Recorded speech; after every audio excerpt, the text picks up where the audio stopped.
What is going on, guys? Chris here, and welcome to another episode of Can Chris Solve. Today we're taking a look at a really special puzzle sent to me by CoreCubeMods, also known as Jared.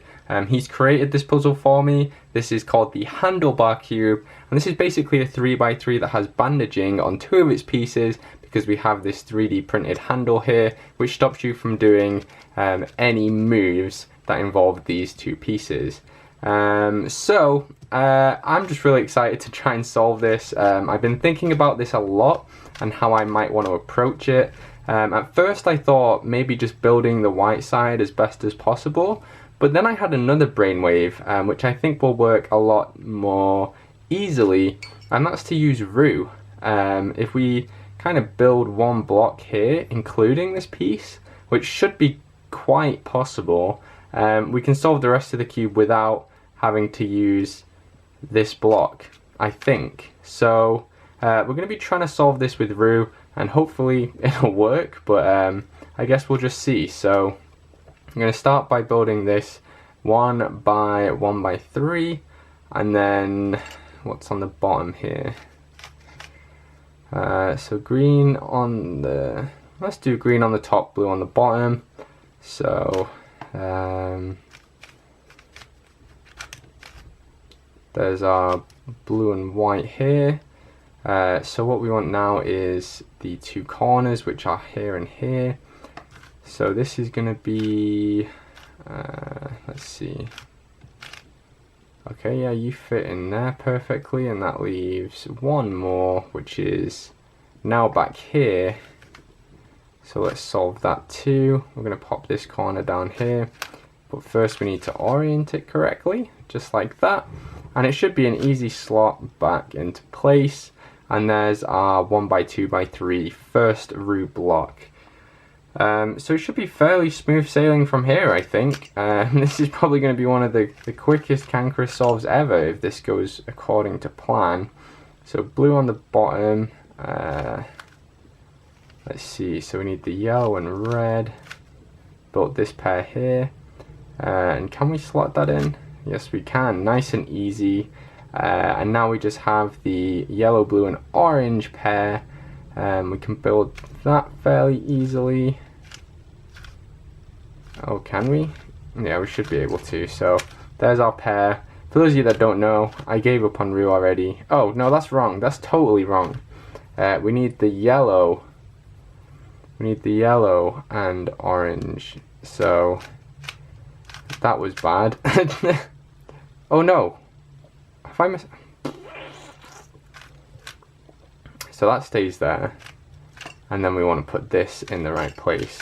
I just totally goofed. For those of you that don't know, I'm not using roux anymore for the obvious reason that I'm terrible at it, as you just saw. But now we are onto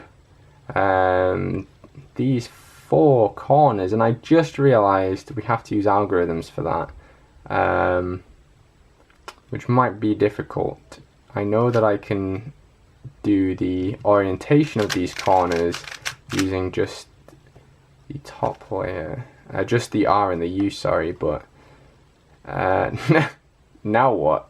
I didn't account for this, because we can't do a T-perm. Nope.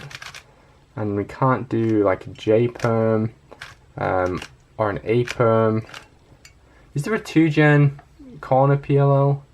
I know you can do the I know there's a 2-gen Z-perm, H-perm, and U-perm.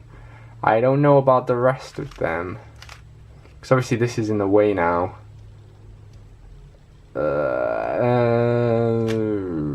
Okay, didn't account for this happening.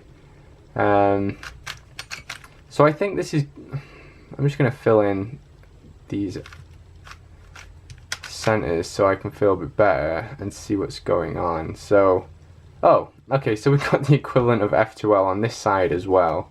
Obviously with this on here. And this would be very easy if we could use 2-gen.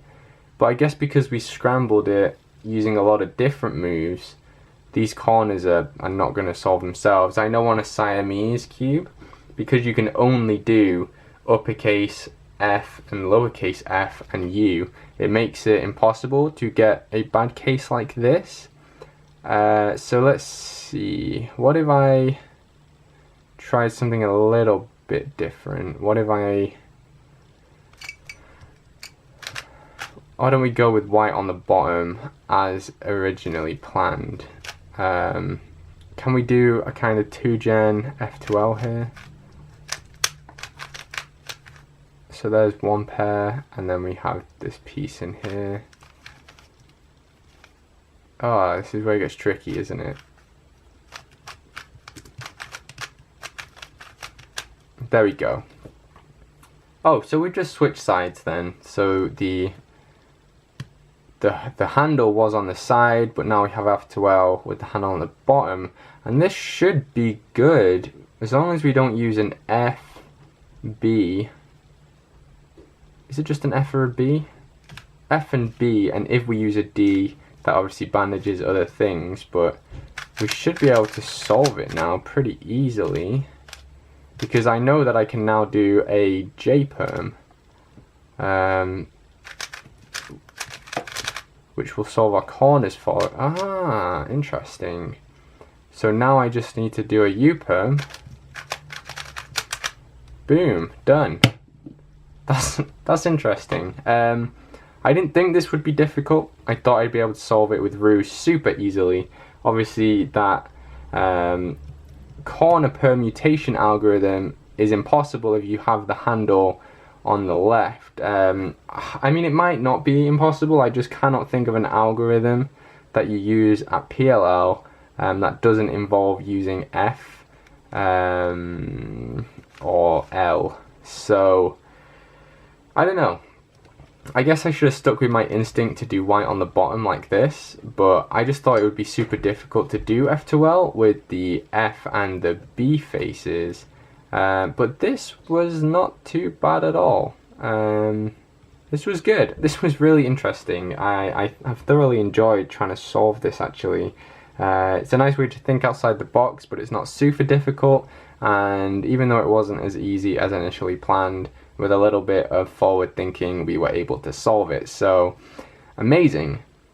As I mentioned at the start of this video, this puzzle came from CoreCubeMods. A guy called Jared, he approached me by email, offered to send me over some puzzles. He obviously sent me this puzzle and then also the mirror eye cube, which we have here.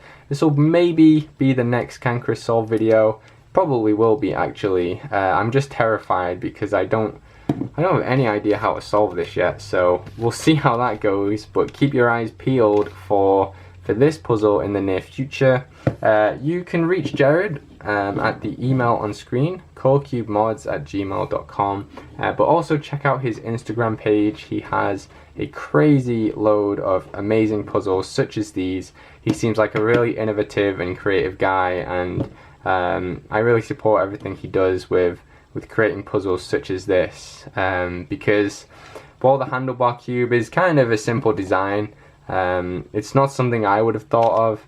It makes it a really interesting take on a 3x3 and one that I really enjoy. So yeah, huge thank you to Jared. Thank you so much for letting me try out this puzzle. I've had a lot of fun solving it, and hopefully you guys have had a lot of fun watching me solve it as well. If you have, remember, hit that like button. Remember to comment below, let me know how you would have tried to solve this puzzle, and then of course subscribe and you'll be notified whenever I make new videos.